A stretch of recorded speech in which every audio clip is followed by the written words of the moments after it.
harassed or prosecuted for refusing to comply with certain abortion restrictions. This protection would apply if the provider believes that compliance would force the patient to hear inaccurate or inappropriate information, undergo unnecessary procedures, or receive substandard care. As a former registered nurse, I trust our medical professionals to follow the best course of treatment for their patients. I respect their judgment and their commitment to a healthy outcome. And I don't think they should be punished for responsibly waiving a measure designed to restrict access to a safe and legal medical procedure. I trust, I respect, and I want access for all women in the state of Texas, and I appreciate so much your being here and continuing in this fight. Thank you so much.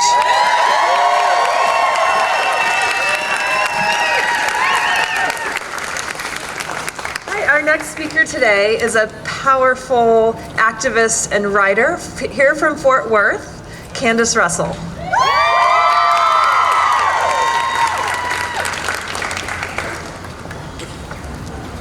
If you guys can all pretend that the shaking's from the cold and not from nerves, that would be really awesome for me. Last summer, I waited in line for over 12 hours to testify in front of a state Senate panel against the passage of HB 2. I told them about how my mother had decided at the very last moment not to terminate her pregnancy with me. And I had told them about my own abortion story, which had occurred when I was 21 and was in no way ready to be a parent. At that point in my life, my diet consisted mainly of ramen noodles, Kit Kat bars, and Mountain Dew, and I couldn't even manage to keep my Neopet alive. I had talked to them about autonomy, and I had talked to them about choice. But in the end, as we all know, HB 2 passed. And over this last year, just like many of you, I've spent a lot of time doing what I can to try and help fight against the devastating impact of its restrictions. Restrictions I never thought would personally affect me. I've never been shy about telling the story of my abortion from when I was 21. It's never occurred to me to be embarrassed to talk about being too young and poor and underinsured to parent. Almost a decade later, however, I suddenly found myself in a situation where I had lost a lot of that bravado. I realized I was pregnant again in the spring. Due to a combination of just how far along I was in my pregnancy and a lack of availability of the clinics in the DFW area, it was decided that I would travel to California, where my then partner lived, to undergo my surgical abortion. I realized just how privileged I am to have been able to do this. The places in our state where access is now the most hindered are unfortunately also vastly under-resourced. The people in the Rio Grande Valley, for the most part, cannot just get on a plane and travel 1,500 miles away and just go have an abortion. I'm a very lucky woman to have been able to do what I did. So I went to California, I had my abortion, and I came home. And eventually life carried on like it does, and then suddenly it was the summer and the anniversary of the filibuster rolled around. And I began receiving countless emails asking for personal accounts from the passing of HB 2. And every single time I saw one, it stabbed at my heart just a little bit. And yet every single time I hit delete. It was hard for me to admit to myself that even though I had spent years of my life dedicated to the pro-choice movement, I had never really looked at my own choice as just a choice outside of its particular set of circumstances before. That is until a conversation with a coworker led to her confiding in me that she was in fact pregnant and really unsure of what to do. "Have you actually had an abortion?" she had asked me. And I had to pause for a moment and think about her question. Because my first instinct was to tell her the story I'd rehearsed so many times before, the one that I had shared in front of that Senate panel that day in July. The one that was so much easier for people to swallow because it gave them justifications for my actions. Because I was young, because I was broke, because it was obvious at that point in my life I just was not ready to have a child. But she was 33 and a professional like me with a career and a life of her own. Was she really going to relate to that girl with all those reasons not to parent? The one who ate at Taco Bell for dinner for 3 weeks straight because she ran out of dish soap? So instead I told her both stories. About how I was 21 and on birth control and poor and not ready to be a mother. And about how I was 30 and just plain old didn't want to have a baby. Her eyes had gotten really wide then, and she looked at me and said, "I don't really want to be a mom either. I never really have. And I didn't think that I was normal." And then she had hugged me, and we had laughed until she cried, and we had shared 2 giant king-size Kit Kats, because I might have grown up over the past few years, but some habits really die hard. I haven't decided yet if I ever want to have children in my lifetime. Right now, I'm pretty sure I'm leaning towards no. But I can assure you, if I do, it will not be because it is legislated. I truly believe that one of the single most powerful things that we can do to fight this war against our reproductive rights is to end the stigma surrounding our abortion stories. To stop feeling the need to explain away our choices every single time we mention we have made them. We've got a long road ahead of us, but looking around today, I can tell that we're walking it in good company. And as long as we keep sharing our stories without fear and without shame, and shouting to make our voices heard as strong Texans, they can't stop listening to us, not even if they want to. Thanks.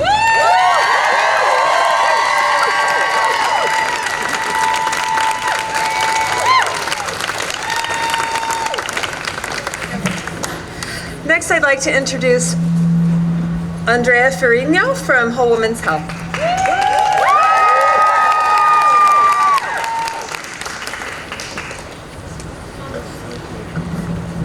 Hi, good afternoon. My name is Andrea Ferrigno, and I am the Corporate Vice President of Whole Woman's Health. And I feel so honored to be here with such amazing activists today. Your energy and commitment to reproductive rights inspire me. And I have to say that in 15 years of working in reproductive health care, I've never felt the support I've felt in the last 2 years. And I speak for all the patient advocates that day after day come to support women at our clinics. For once, we don't feel alone. So thank you for being here today and for advocating for Texas women and families. At Whole Woman's Health, year after year, we have seen firsthand the devastating impacts of these medically unnecessary laws that were designed to impose obstacles to access care and ultimately to close clinics. These laws successfully passed under the guise of protecting women's health and safety, when in reality it has the complete opposite effect. To harm and oppress women, we know that is their ultimate agenda. Let's be clear, regulations like admitting privileges, ambulatory surgical center requirements, out-of-date medication requirements, and other unnecessary restrictions do absolutely nothing to promote women's health and safety. Instead, these restrictions hurt women and their families, and that's why we're all united today. We're proud to be part of this incredible movement in Texas. Last session, we were all moved at the resilience and strength of Texans who proudly wore orange and bravely shared their stories in front of thousands of spectators from across the country. Women like Candace, who just shared her story with us today, and the thousands of others who share their story to break down the stigma around abortion, these are the voices that keep our movement strong. These are the bodies that protect our clinics from anti-choice protesters who harass our patients. These are the people who will make a difference in Texas. You are the ones who will make a difference in Texas. Your efforts today have already made that difference, and we are proud to stand with you. We are proud to join in sending this important message to our legislature today, and as always, we're not gonna back down.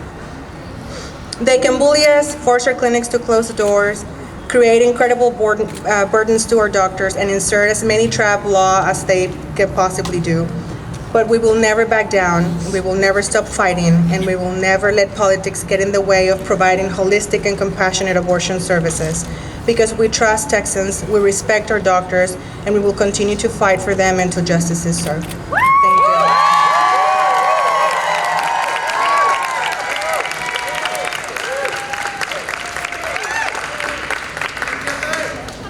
Good afternoon, everybody. I'm Kathy Miller, president of the Texas Freedom Network. And I'm gonna need your help, all right? All right. It'll be easy to follow, but I'm gonna need your help. So we are here today to do something very important. We are here to give voice to 3 very important Texas values, and they are trust, respect, access. And we are here to take the first step in a multi-year campaign to bring genuine change, genuine reproductive freedom and justice, true reproductive health care to Texans. And that campaign is called Trust, Respect, Access. Finally, we are here to build a movement based on equality, based on respect for women and Texans and men and families, a movement that will not stop until the folks inside this pink dome change the policies they've enacted over the last several years that have chipped away at access to reproductive health care. This is a movement that will lift up the values of trust, respect, access. These aren't just 3 words. These are 3 genuine values that came out of the hundreds and thousands of people who came to the Capitol in 2011 to protest drastic cuts to family planning funding, and who came to the Capitol in 2013 to protest draconian cuts to access to abortion care in Texas. These values cannot be ignored by our legislators, and the folks behind me, you, are to be thanked for giving voice to those values today. And I pledge that we will all be working in the years to come for thousands more people to be talking about these values until the change we seek comes to Texas. So don't let them shame women who have abortions. Trust Texans to make their own health care decisions. And don't let them suggest that abstinence is the only information teenagers can handle. Trust teens to make good health care decisions and give them information to do so. Don't let them require doctors to read a political script to women seeking abortion care. Respect healthcare providers to make good decisions for their patients, not politicians. Don't let politicians who haven't ever studied medicine decide what best medical practices are for any reproductive health care. Respect healthcare providers to make those decisions. If at any time you want me to stop so you can say those 3 words again, trust, respect, access. Don't let them suggest that they are only concerned about the safety of women seeking abortion. Demand access to abortion care that is timely, that is safe, and that is compassionate. And do not let them say that driving hundreds of miles to get an abortion isn't that big of a deal. We are here to demand that access is real and that the full range of reproductive health care is available to all Texans who seek it. So we are here to be sure that they hear us. You have to be loud this time. We are here to say we stand for trust, respect, access. So it would be best if I stopped there, but I'm an organizer. And Senator Garcia came by and spoke to a number of students last night. She said, don't agonize.